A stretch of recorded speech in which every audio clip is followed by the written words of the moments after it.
She's decorative, Kaelin. A pretty seal on an old alliance.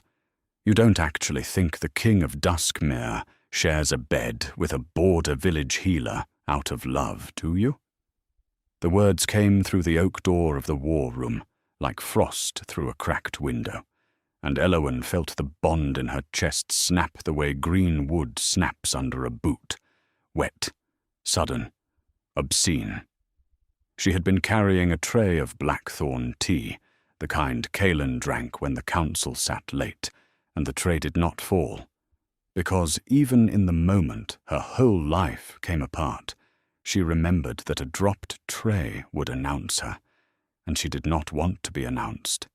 She wanted, more than she had ever wanted anything, to remain invisible one heartbeat longer, long enough to hear him deny it. So she waited. She stood in the torchlit corridor with the porcelain trembling against the silver, and she waited for her mate to say the thing that would put her heart back inside its cage. He laughed instead, low, easy, the laugh she had loved for 6 years. "Elowen serves a purpose," Kaelin Thornwood said. "The southern packs trust her because she's one of them. She keeps the peasants quiet. But you're right, Vespera. When the coronation of the United Throne comes, I can't have a woman who smells of river mud standing at my side. The realm needs a queen with silver in her blood, not stitches in her fingers." Something cold slid down the inside of Elowen's arm, and she looked, and it was not blood, though it felt like blood leaving her. It was only sweat, cold as meltwater, and yet her body had decided to grieve in the language it knew, the language of wounds. The mating bond that had lived warm beneath her sternum since the night Kaelin had knelt in the wildflower field and pressed his forehead to hers, now guttered like a candle in a draught. She had healed hundreds of hurts in her years as the pack's mender. She knew the exact shape of a thing that would not knit back together. This was that shape. She did not scream. That was the first choice, and she made it cleanly, the way she made every choice, quietly and completely. She set the tray on the narrow table beneath the tapestry of the first Thornwood king, and she straightened the cups so they would not rattle when someone finally opened the door, and she pressed her palm flat against her own chest, as if to hold the pieces of the bond in place until she could reach somewhere private to bleed. Inside the war room, Lady Vespera Kestrel was laughing now, too. A bright silvered sound like coins poured onto marble, and she was saying something about the coronation gown, about the seamstresses in the capital, about how the southern woman would surely understand, being so practical. Elowen turned and walked away down the corridor, and her footsteps made no sound because she had learned long ago, in a house where a healer was called at all hours, to move without waking the sleeping. She passed the great hall where the hearth still held the coals of the evening feast. She passed the alcove where, 2 winters past, Kaelin had cornered her against the cold stone and told her she was the only true thing in a court built of lies. She had believed him. That was the part she would have to live with. Not that he had betrayed her. Men in power betrayed easily. She had watched it her whole life. But that she, who could read the truth in a fevered pulse, had believed him. At the end of the corridor she stopped and looked back once. Only once.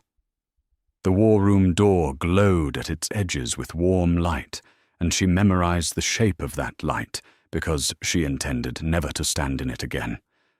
And there, in the dark, with the taste of iron rising in the back of her throat and the phantom wound pulsing where a mate's love had been, Elowen made the single vow that would become the spine of everything that came after. Very softly, so softly that only the old stones heard her. She said, "You called me decorative. Let me show you what a decoration does when you finally need something that works." Then she climbed the servants' stair to the tower room they had given her, the room she had never once thought of as a prison until this exact night. And she looked at the gilded bed and the silver mirror and the wardrobe of gowns she had never chosen, and she understood at last what she had been living in. A cage. A cage disguised as a cottage, disguised as a throne. And she had held the key the entire time, folded and forgotten in the false bottom of a healer's satchel she had packed 6 months ago and never allowed herself to use on a night much like this one, when a smaller cruelty had first made her wonder how a woman leaves a king. She had wondered then. She would not wonder now. She knelt beside the hearth, and she pried loose the 3rd stone from the left, the way old Merwin had shown her, and she drew out the leather roll she had hidden there season by season, coin by coin, herb by herb, a physician's fortune built in secret against a day she had prayed would never come. The day had come. Elowen unrolled it in the firelight and counted, and her hands didn't shake. And somewhere far below her in a warm room, a man laughed with a woman made of silver, and did not yet know that the only true thing in his court had just decided to take herself out of it.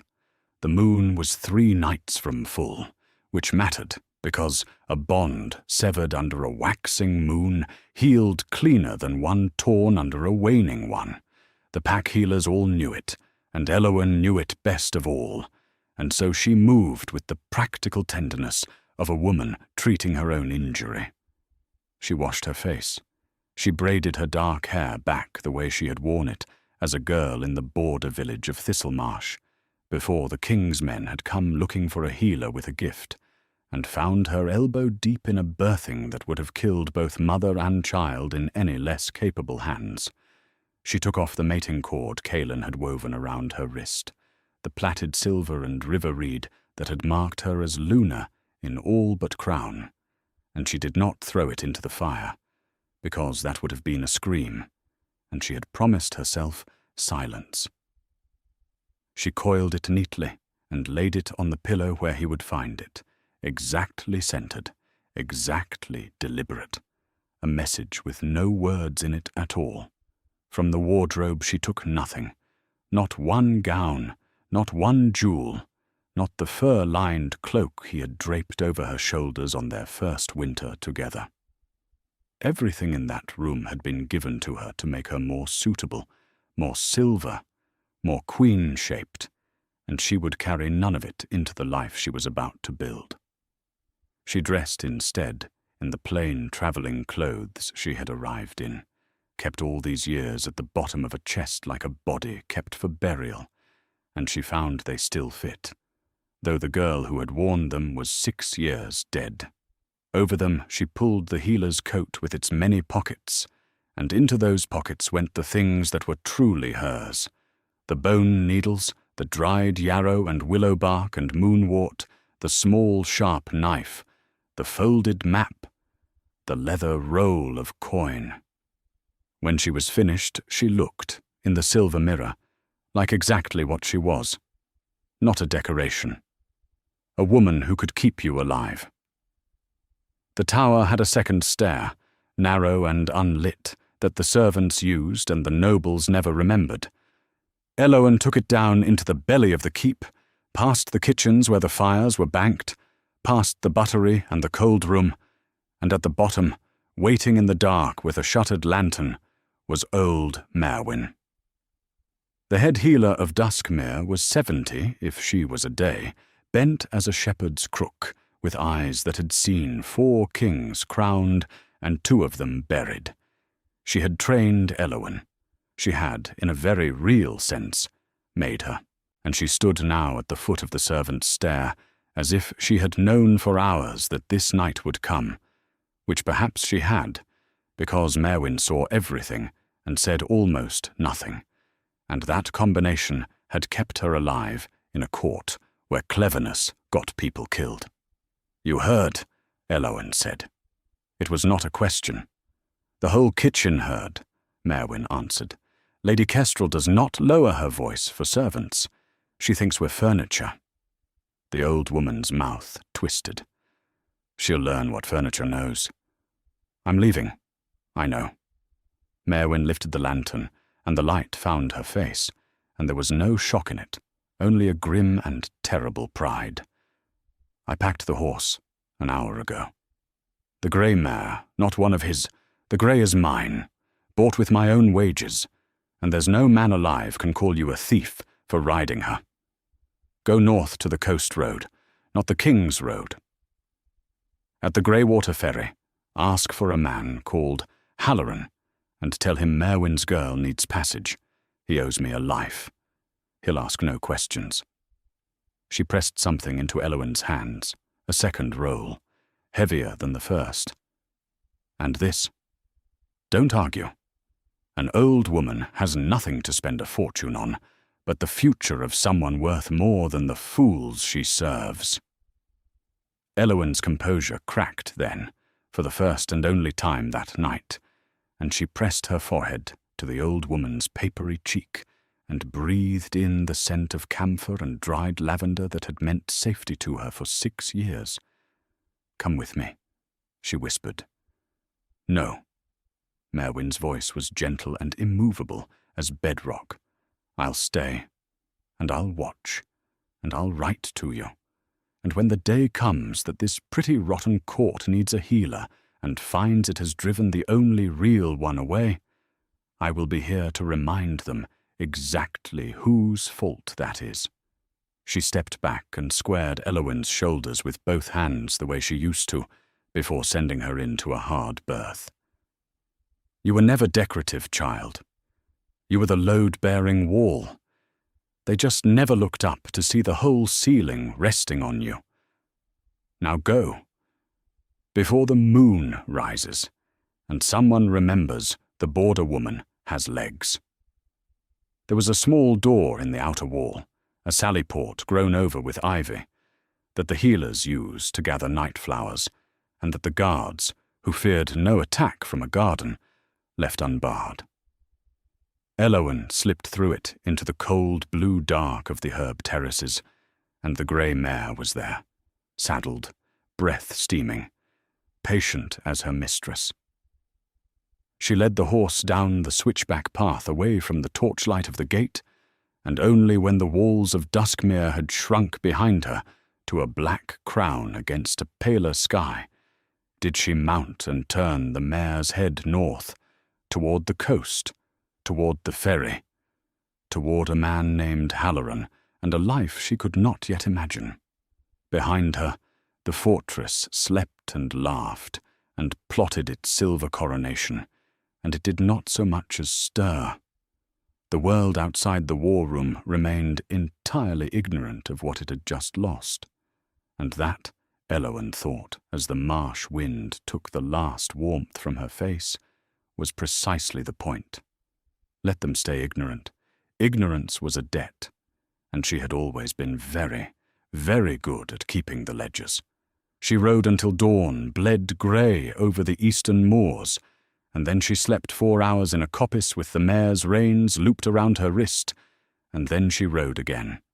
The severed bond ached the whole way, a hollow, gnawing thing beneath her ribs, and twice she doubled over in the saddle when it flared, gripping the pommel until it passed.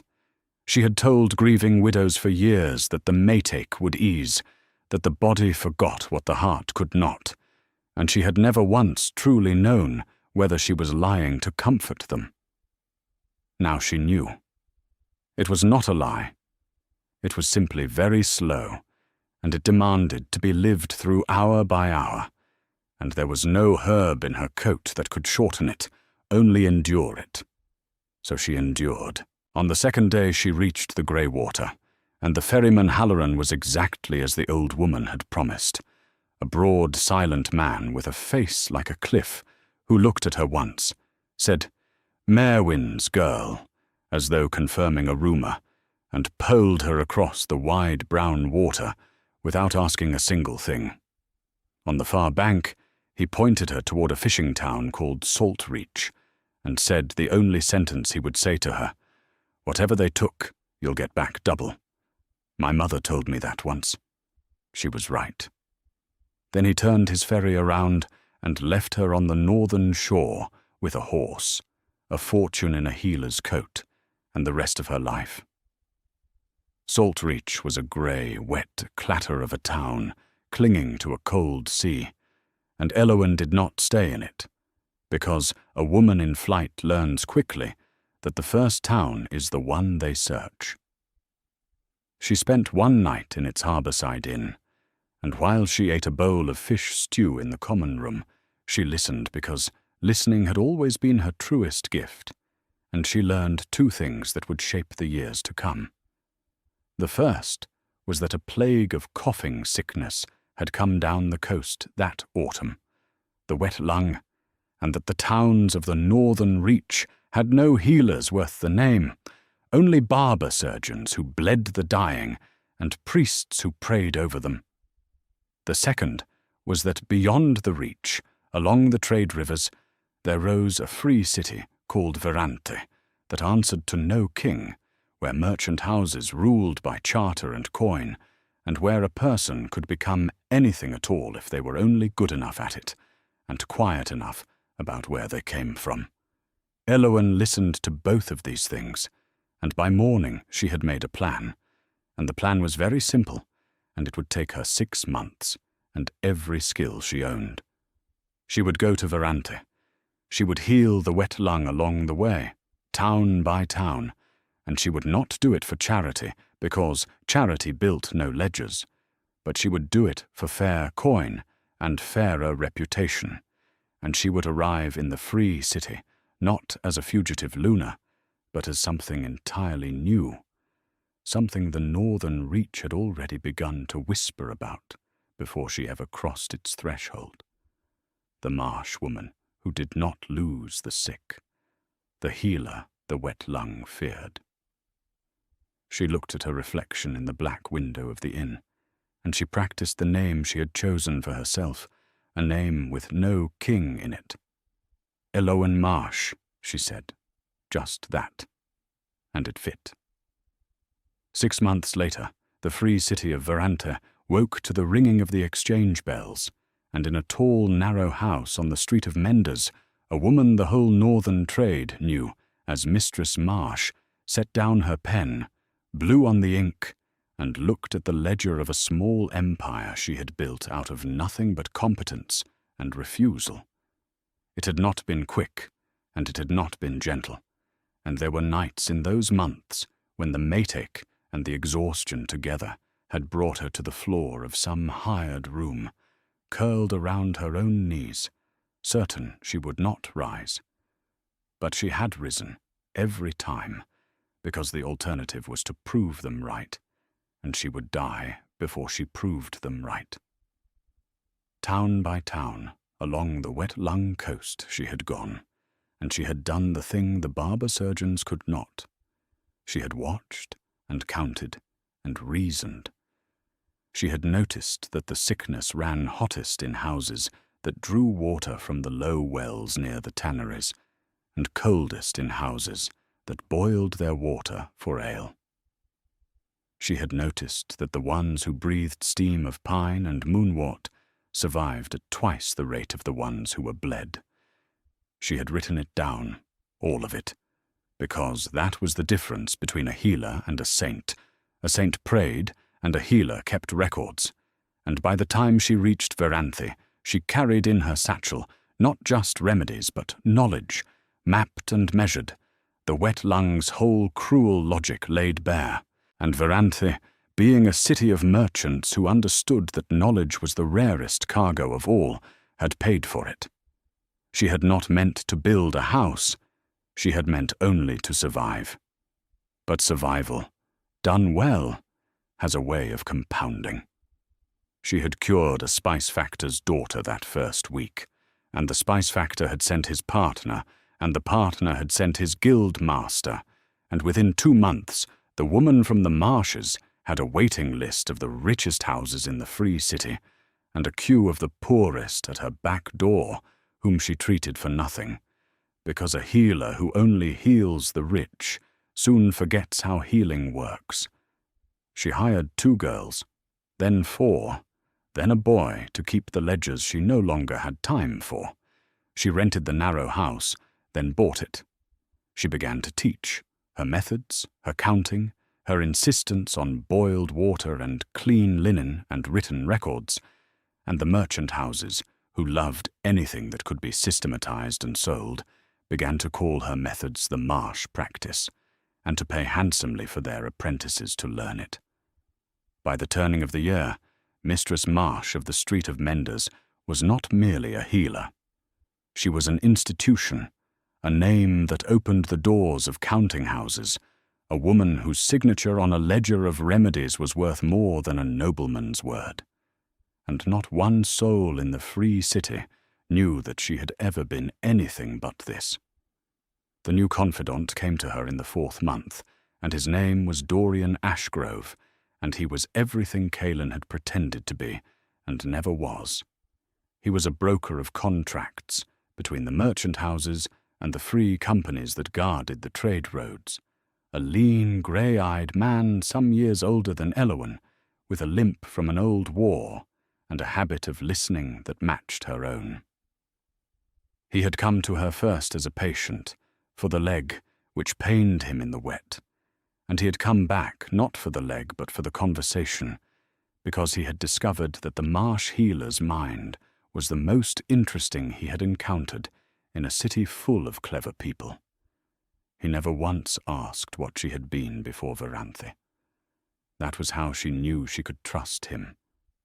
He respected the thing she was now, the thing she had made with her own 2 hands, and he did not go digging for a woman she had buried on a northern road. In him she saw, with a clarity that startled her, the shape of the partnership she should have had all along. 2 competent people, valuing each other for what they could do rather than what they could be made to look like. She did not fall into his arms.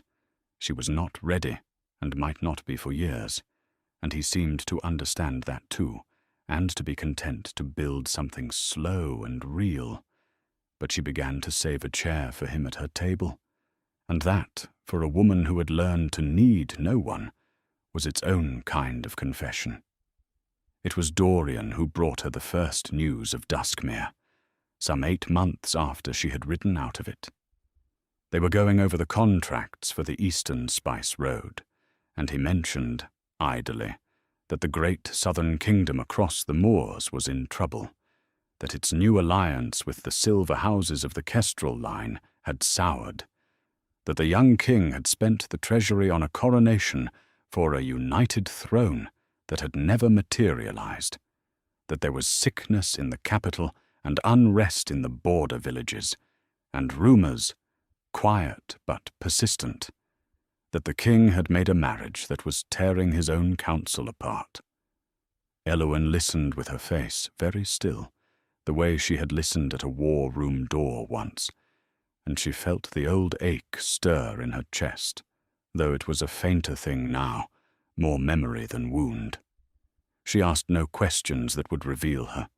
She only filed each fact away in the ledger of her mind, where she kept everything, and when Dorian had gone, she sat alone by her window, looking out at the lamps of the free city, and thought about the difference between the woman who had fled and the woman who now sat here.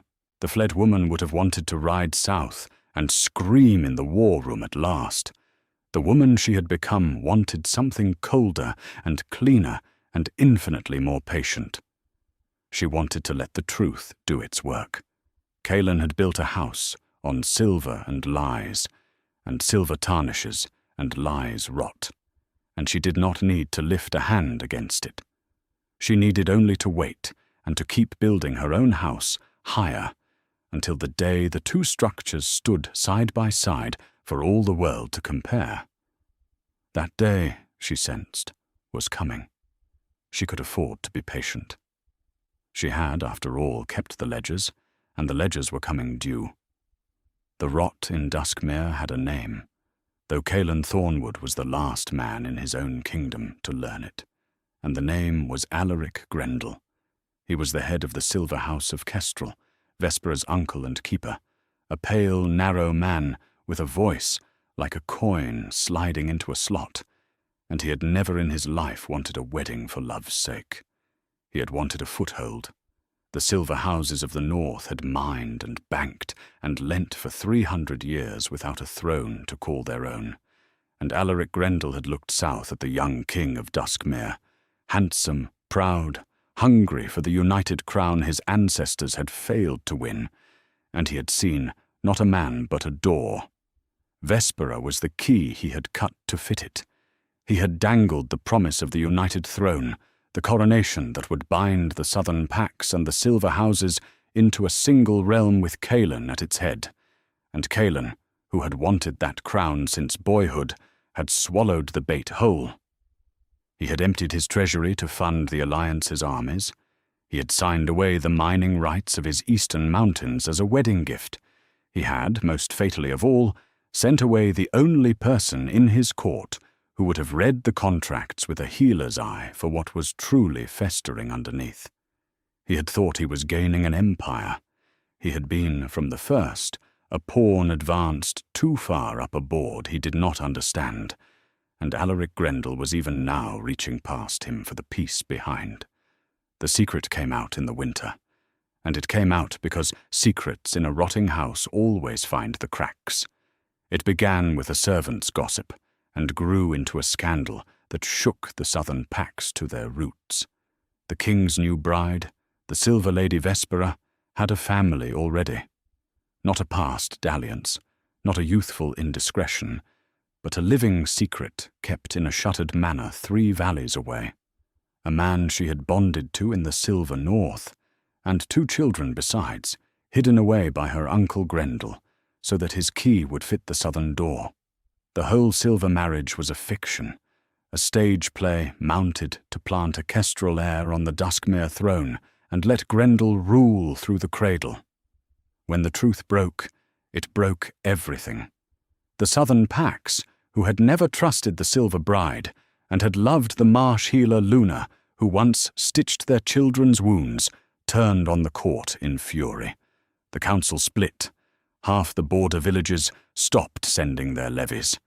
And Cailan Thornwood, king of a treasury he had emptied, and a realm he had fractured, stood in the great hall he had once ruled and understood, far too late, that he had traded the only true thing in his court for a painted door with a wolf behind it. He looked for Elowen then. Of course he did. He sent riders south to Thistlemarsh and found she had never gone home. He questioned the servants and learned nothing, because the servants had loved her and despised him, and would sooner have swallowed their own tongues than help him. He went at last to old Merwin, and the head healer looked up at her king from the herb table, where she was grinding willow bark, and let him ask his question, and then let a long silence answer it before she spoke. "You called her decorative," Merwin said. "In the war room. The whole kitchen heard. You called the woman who kept your border villages from dying of the flux a decoration, and then you wondered why she left. She went back to her grinding. I don't know where she is, and if I did, I'd not tell you. And if you had any wisdom left, you'd know that a woman who leaves like that, without taking a single thing you gave her, is a woman who was never yours to keep. She was only yours to lose. And you've lost her, boy. You've lost her the way you lose a limb. It won't grow back because you finally miss it." Cailan did not strike the old woman, though the fury rose in him, because even in his ruin some remnant of the man Elowen had once loved remembered that you do not strike the truth for being true.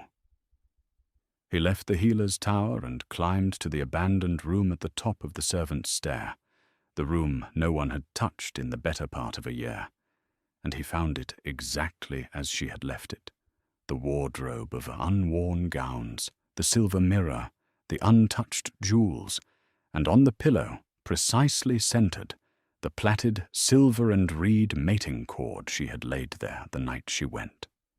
He understood the message then, the message with no words in it. She had left him everything he had given her, because none of it had ever been her, and she had taken only herself, because that was the one thing of value in the whole gilded room, and it was the one thing he had been too blind to see. He sat down on the cold bed and held the cord in his hands, and for the first time since he was a boy, the King of Duskmere wept, and outside his window the winter closed its fist around a kingdom he no longer knew how to save.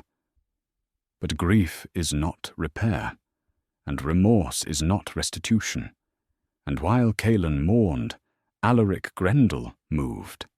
The Silver House had never needed the marriage to succeed. It had only needed the king weak and the treasury open, and now it had both. With the eastern mining rights signed away and the southern pacts in revolt, Grendel called in the debts.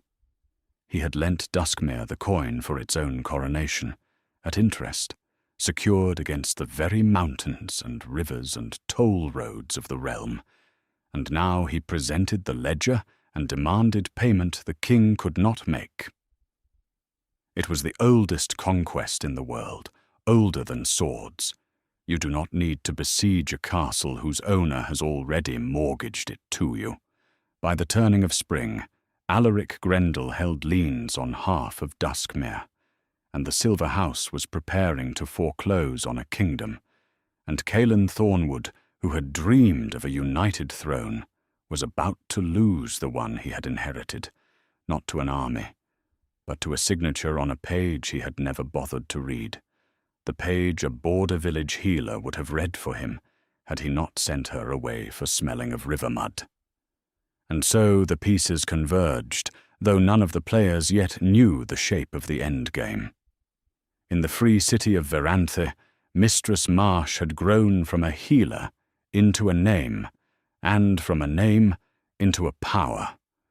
For the merchant houses had learned that the woman who could systematize the treatment of plague could systematize other things as well, and they had begun to bring her not only their sick but their contracts, their disputes, their tangled ledgers, because she read a document the way she read a fever. Patiently, completely, finding the hidden thing that would kill you. Dorian Ashgrove had made her a partner in his brokerage, and together they had become the quiet clearing-house through which the northern trade flowed.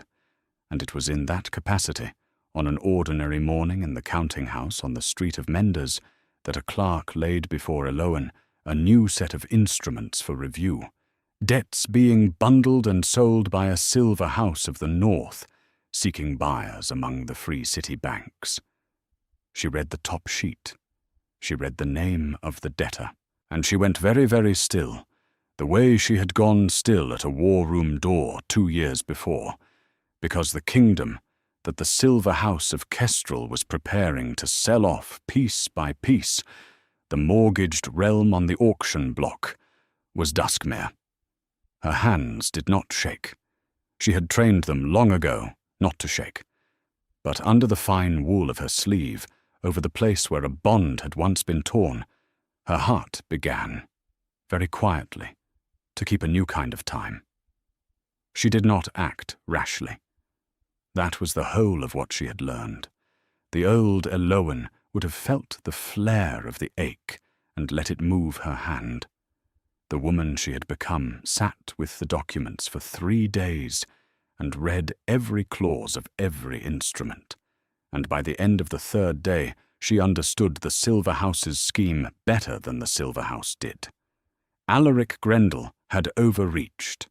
Greedy for the whole kingdom at once, he had bundled the debts of Duskmere into a single great instrument to sell to the free city banks and recover his lent coin at a profit, so that he could then foreclose with someone else's money and rule the emptied realm at no cost to himself. It was clever. It was also, Eloan saw, fatally exposed, because a debt that has been sold belongs to whoever buys it, and whoever bought this one would hold in their hands the liens on every mountain and river and toll road of Duskmere, would hold, in effect, the leash of the kingdom itself. Grendel assumed the buyer would be a consortium of banks, too timid and divided to do anything but collect their interest. He had not imagined a single buyer. He had not imagined a buyer with reason. He had not imagined her. "I want to buy it," she told Dorian that night, laying the instruments on the table between them. All of it. The whole Duskmere debt, every lien. He looked at the papers, and then at her, and Dorian Ashgrove, who had never once asked where she came from, understood in that moment that he was finally being told. "That's a southern kingdom," he said slowly. "You'd be buying the mortgage on a crown. Why would a healer from the marshes want to own the debt of the King of Duskmere?" Elowen was quiet for a moment. The candle guttered between them, and then she told him all of it. For the first time since she had ridden out of the gates, the war room, the word decorative, the cord left centered on the pillow, the 6 months of wet lung and the free city, and the name she had chosen with no king in it. She told him without heat, in the flat, clean voice of a healer reporting a wound, and when she had finished he did not offer her pity, which was the last thing she would have tolerated, but sat back and said only, "So it's not revenge you want?" "No," Elowen said. "Revenge is loud. I want something quieter. I want to hold the thing he mortgaged, and I want him to come to the person who holds it as a supplicant, without knowing who she is, and I want him to learn, not from my rage, but from the plain arithmetic of a ledger, exactly what a decoration is worth when you finally need something that works." She folded her hands. "And then I want to save the border villages, because they never wronged me, and they're dying under Grendel's interest, while 2 proud fools fight over a crown. That part isn't revenge either. That part is just the job." Dorian was silent a long moment. Then he reached across the table, not for her hand, but for the papers, and drew them to his side, and picked up a pen. "Then we'll need to move before Grendel finds another buyer," he said. "And we'll need the Free City banks to lend against your name, which means we'll need to make them believe that Mistress Marsh can carry a southern kingdom's debt." He looked up at her, grey eyes bright. "Can she?" "She built an empire out of a leather roll of coin and a refusal," Elowen said. "She can carry a kingdom." And she picked up her own pen, and together, by candlelight, in a counting house, in a free city that owed no crown allegiance, the discarded Luna of Duskmere and the broker who valued her for her mind began quietly, patiently, and with the precise cold care of 2 people who never lost the sick, to buy the leash of the man who had thrown her away. It took her 6 weeks to assemble the syndicate, and she did it the way she did everything, by being simply and undeniably the best prepared person in every room. The Free City banks were cautious, as banks are, and a southern kingdom's debt was a fearsome thing to hold. But Elowen came to each of them, not with pleading, but with pages, her own analysis of Duskmere's true worth, the mining rights and toll roads and river tithes laid out in a clean accounting that showed, beyond argument, that Grendel had bundled the debt at a discount in his haste, and that whoever bought it now would hold an asset worth half, again what they paid. She had spent 2 years teaching these men that her ledgers did not lie, and now they believed her. And one by one they committed their coin, until the syndicate she had built stood ready to purchase the entire Duskmere instrument in a single stroke, with Mistress Marsh of the Street of Menders as its principal and its face. Grendel's agents, hunting buyers in the Free City, found their prize snapped up before they understood there had been a bidder at all. The papers were signed on a grey morning in the exchange hall of Veranthe, and when the ink was dry, The debt of the southern kingdom, every lien on every mountain, the leash of the crown itself, belonged not to a consortium of timid banks, and not to the silver house of Kestrel, but to a woman Kaelin Thornwood had once called decorative, and had never once, in 6 years of marriage, thought to ask whether she could read a contract. The reversal, when it came, did not come with trumpets. It came, as she had planned, with a letter. She had the syndicate send formal notice to Duskmere and to the Silver House alike, informing them that the debt had changed hands, that all liens were now held by a single creditor operating out of Veranthe, and that this creditor required a meeting, in person, to discuss the terms of the realm's obligations before any foreclosure could proceed. She did not sign her true name. She signed it Mistress Marsh, principal of the Veranthe Syndicate, and she named a date, and she waited in the tall, narrow house on the Street of Menders for the men who had ruined a kingdom to come to her door. Alaric Grendel came first, because Grendel understood her money, and money was calling. He arrived in Veranthe with an entourage of Silver House clerks, and the smug patience of a man who assumed that whoever had outbid him was merely another merchant to be flattered or frightened into partnership. He did not fear a free city healer. He had never heard of one. He came to the counting house expecting to negotiate a division of spoils, one financier to another, and he was shown into a long room with tall windows and a single chair behind a broad table, and the chair was turned away, facing the light, and he waited, growing impatient, tapping his ringed fingers, while the woman who held his stolen kingdom made him wait exactly long enough to remember that he was, for the first time in his life, not the one holding the leash. Then the chair turned. Elowen let him look at her. She let the silence stretch, while Alaric Grendel's clever face worked through its calculations. First the mild puzzlement of a man who does not recognize a face, then the flicker of a memory refusing to surface, then the slow, cold horror of a man who has just realized that the healer, the Luna, the border woman his niece had laughed about in a southern war room 2 years ago, the decoration who had vanished without a trace, was sitting in the one chair in the northern world he could not afford to have occupied by an enemy.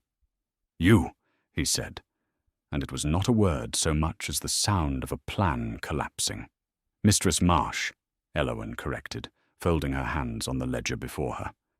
"I don't use the other name any more.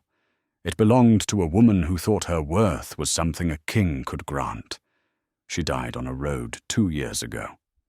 I buried her myself." She let that sit. "Sit down, Lord Grendel. We have a great deal of arithmetic to discuss, and I would hate for you to be standing when you understand it." He sat.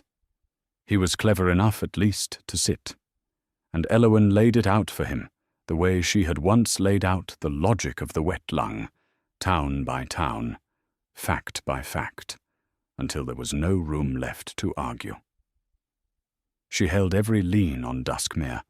His scheme to foreclose with the Free City Bank's money was dead, because the Free City Banks had lent that money to her. His Silver House had overreached, had bundled the debt in haste and sold it cheap, and now the whole leverage he had spent 2 years building belonged to the one person in the world with the most reason to pull it tight. "You built a very beautiful trap," she told him, almost gently. "You mortgaged a kingdom and sold the mortgage to spring your snare with someone else's coin. It was elegant. I admired it. But you forgot the first rule my old teacher taught me about traps." She leaned forward. "Whoever holds the debt holds the door. You built the gallows, Lord Grendel. I bought the lumber. And now I decide who hangs." Grendel tried, of course. Men like Grendel always try. He offered partnership, then threat, then a larger share, then the veiled promise of what the silver houses could do to a free city merchant who crossed them, and Elowen let him exhaust his whole armory while she watched him with the flat, patient attention of a healer watching a fever break. And when he had finished, she said only, "Are you quite done? Good. Then here are my terms, and they are not negotiable, because I did not come to this table to negotiate. I came to inform," and she laid them out. The Silver House would forgive the interest it had charged Duskmere, all of it, retroactive to the coronation, because that interest had been usury dressed as alliance, and she would not let it stand. Grendel would withdraw every claim on the eastern mountains, which held the mines the border villages worked, and those villages would hold their own rights, henceforth, in charter, in perpetuity, and Alaric Grendel himself would depart the southern kingdom and never again set foot in it, and would take his Silver House's ambitions north where they belonged, or she would call the entire debt due at once, foreclose on the Silver House's own collateral, which she had also, quietly, through the syndicate, begun to acquire and finish him. She said all of this without raising her voice. That was the part that broke him. She never once raised her voice. "And if I refuse?" Grendel said, but the fight had gone out of the words even as he spoke them. "Then you'll discover," Elowen said, "what I discovered 2 years ago, that the person you underestimate is the one who ends up holding everything you built. You called your niece a key, Lord Grendel. You called a kingdom a door. You never once imagined that the woman you both stepped over might buy the whole house." She rose. "You have until the exchange bells at noon tomorrow to sign. Not 1 hour past. Duty calls, as they say. Do give my regards to your niece." And she walked to the door and held it open, and the most dangerous financier in the northern reach, the man who had nearly swallowed a kingdom, gathered his silent clerks and walked out of it, and he signed by the noon bells the next day, because he was clever enough, at the very last, to know exactly what a decoration was worth when it finally became the thing you needed and could not have. Cailan came a week later. He came because the notice from Veranthe had told him a single creditor now held his kingdom's fate, and because the Silver House had abruptly, inexplicably withdrawn all its claims and fled north, and because a king with any sense left knew that when your enemies flee a table, it is because someone worse has sat down at it. He came not with an entourage, but with a small guard and a great weariness, a man 2 years older and a lifetime humbler. And he came, as Elowen had known he would, as a supplicant, to beg the terms of a creditor whose face he had not been told. He did not know. That was the thing she had arranged with such care. He climbed the steps of the counting house on the street of Menders, believing he was coming to plead with a merchant, and he was shown into the long room with the tall windows and the single chair turned toward the light, and he waited, twisting the ring on his hand, not the crown ring, she noticed later, but a plain band she did not recognize, and when the chair turned and he saw her face, the King of Duskmere made a sound she had waited 2 years without knowing she was waiting to hear. It was the sound of a man watching the ground he had stood on his whole life become water. Elowen. Her name came out of him, broken in half. He was on his feet without deciding to stand. It's you. You're the creditor. You hold... He could not finish. The arithmetic of it was too large. You hold everything. I hold everything, she agreed. She did not rise. She let him stand there in the light he had once ruled from, and now had to beg in. Sit down, Cailan. You look unwell. I've seen the wet lung leave men looking better. It was not kindness. It was diagnosis. He sat. For a long moment, neither of them spoke, and the 2 years lived in the silence between them, and Elowen was surprised, distantly, to feel how little was left of the wound. She had expected the sight of him to reopen it. Instead, she felt the calm of a healer looking at an old scar, the tissue that remembers the injury without any longer being harmed by it. She had done her grieving on a northern road and in 100 hired rooms, and she had spent it all, and what remained was not love and not hatred, but a clear, cold accounting. "You called me decorative," she said at last, quietly, in the war room. "You laughed. You said the realm needed a queen with silver in her blood, not stitches in her fingers. I was standing in the corridor with your tea." She watched the words land in him, like blows he had no defense against. "I've thought about that night more than I would like to admit. Not because it broke my heart, though it did. Because it was so precisely wrong. You had, standing outside your door with your evening tea, the one person in your entire court who could read a contract, count a plague, and hold a border together. And you sent her away for smelling of the river, and you kept the silver woman who was selling you to her uncle. Do you understand yet, Kaelin? You didn't discard a decoration. You discarded your load-bearing wall. And now the ceiling is on the floor, and you've come to the woman who walked out from under it to ask her to hold the roof back up." "I know," he said. His voice was ash. "I know what I did. I've known for a year. I found the cord you left. Elowen, I don't ask you to forgive me. I'm not fool enough to ask that. I came because my kingdom is dying. The border villagers, the ones they're starving under Grendel's interest, and the packs are turning on each other. And I have no treasury, and no allies, and no right to ask you for anything at all. But you hold the debt now. You can call it due and end us, and God knows we've earned it. Or you can—" He stopped. He looked at her, and something in his ruined face was, for the first time in their whole long history, entirely without pride. "I don't know what I'm asking. I only know you're the last person in the world with the power to save what I destroyed, and the last person in the world with any reason to." And here was the moment she had built for 2 years, without ever letting herself picture it, the moment when the man who had thrown her away sat before her, powerless, and put the fate of everything into her hands. She had imagined, in her angriest hours, refusing him, letting the debt fall due, watching the kingdom that had called her mud sink into the sea of its own arrogance. It would have been just. It would even have been easy. And it would have made her, in the end, exactly the thing she had spent 2 years proving she was not. A person whose worth rose or fell on what a Thornwood king thought of her.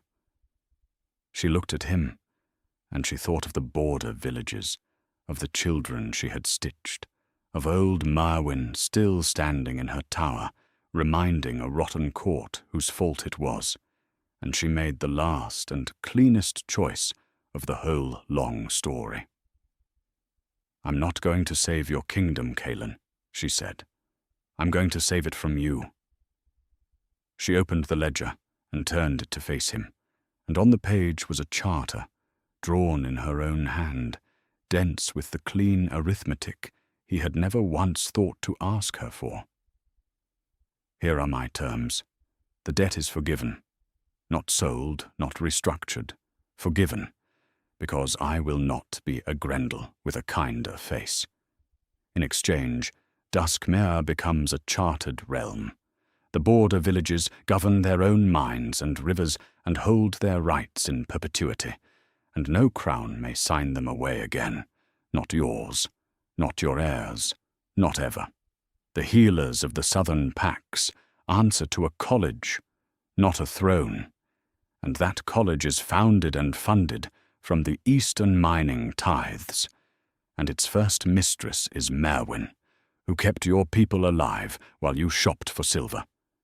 And you," she looked at him steadily, "you remain king. Chastened, charter-bound, no longer able to mortgage your people to a stranger's ambition, but king, because tearing the crown off you would only start another war. And I've spent 2 years learning that the loud victory is the cheapest one. I don't want a cheap victory, Kaelin. I want a kingdom that can't be sold. Sign, and you keep your throne and lose the power to ever again mistake a person for a decoration. Refuse, and I call the debt, and you lose everything, and history remembers you as the king who lost a realm because he couldn't read." She set the pen beside the charter. "Those are the terms. They're better than you deserve. They're exactly what your people deserve. Sign." He read it. She made him read all of it, every clause, because she was not Grendel, and she would not trick a man into his own salvation. And as he read, the tears came again, silent, and fell on the page, and he blotted them away so they would not blur the ink she had written to save the people he had failed. And then Kaelin Thornwood, king of a realm he had nearly destroyed, signed away his power to ever destroy it again, and in doing so was, though he would not understand it for years, redeemed. Not by her forgiveness, which she never offered, but by her refusal to let his failure be the end of the story. When it was done, she took the charter and blew the ink dry and rolled it and sealed it, and she stood. And this time she didn't open the door for him. She simply looked at him, and there was in her face at last the smallest measure of the warmth she had spent so scarcely for 2 years. "You asked me once to be the only true thing in a court of lies," she said. "I was. You just couldn't tell the difference between what was true and what was silver. I hope you've learned it. Go home, Kaelin. Rule better. And the next time a woman stands outside your door with your tea, remember that she can hear you." He left, and she did not watch him go, because watching him go would have been a kind of holding on, and she was, by then, entirely finished holding on. Lady Vesper Kestrel exited the story the way hollow things always do, without ceremony, because there had never been anything inside her to make a sound when she fell. When her uncle Grendel fled north with his ambitions in ruins, he took her with him, back to the silver houses that had made her, and would now quietly unmake her. For a key that has failed to open its door is only a bent piece of metal, and the Silver North had no use for a woman who had cost them a kingdom. The hidden man and the 2 children were her one salvation. In the end, the secret family that had exposed the lie became the small true life she was left with when the grand false one collapsed. And there is a bitter mercy in that the decorative woman was returned to the only unglamorous thing that had ever been real about her, and that she lived out her days in a shuttered northern manor, neither punished nor pardoned, simply forgotten, which for a person who had staked her whole worth on being seen was the heaviest sentence of all. Elowen never spoke of her again. She had learned that the surest revenge on a hollow thing is to stop giving it a place in your story, and Vesper Kestrel, who had wanted so badly to be the queen of a great tale, became instead a footnote in someone else's, and then not even that.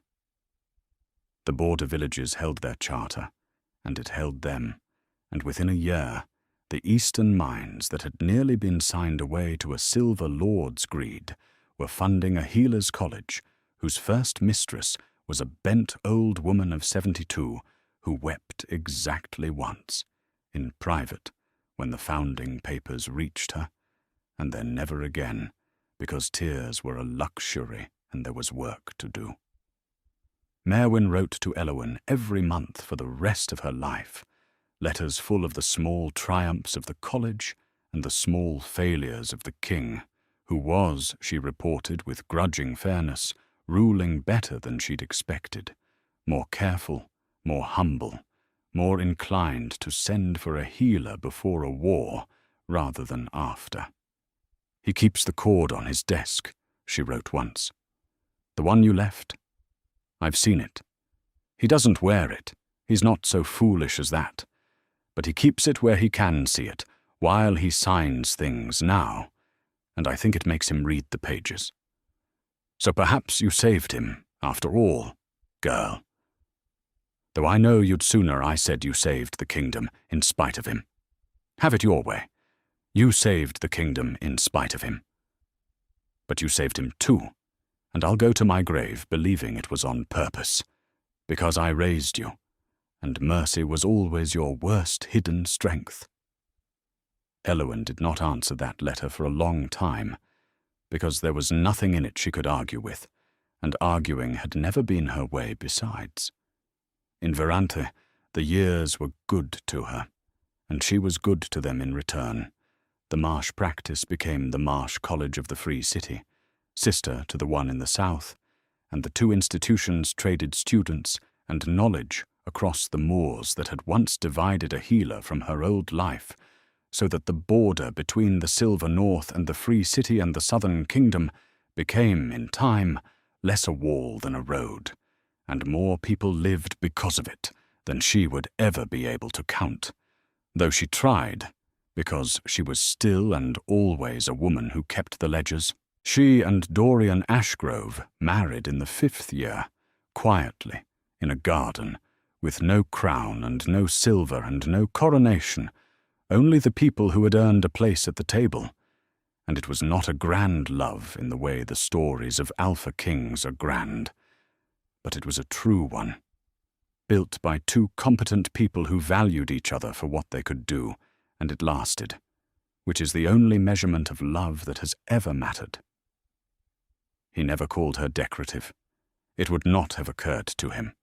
He had known from the first day, from across a healer's table with his bad leg aching, that she was the load-bearing wall of any room she stood in, and he spent the rest of his life making sure she knew that he had seen it, because he had learned, from her, that the great crime is not to lack worth, but to fail to recognize it in the person standing right in front of you, with your tea. The Maytake never entirely left, if she was honest, and she was always honest, at least with herself. A bond torn does not untear. The body keeps its record the way she kept her ledgers, but it faded from a wound to a scar, to a mere fact of her anatomy, a thing she noticed sometimes on cold nights, the way Dorian noticed his leg, and like his leg it became simply a part of the history written in her body, no longer an injury, but a piece of the map of where she had been. And when she noticed it, she did not think of Kaelin at all, not any more.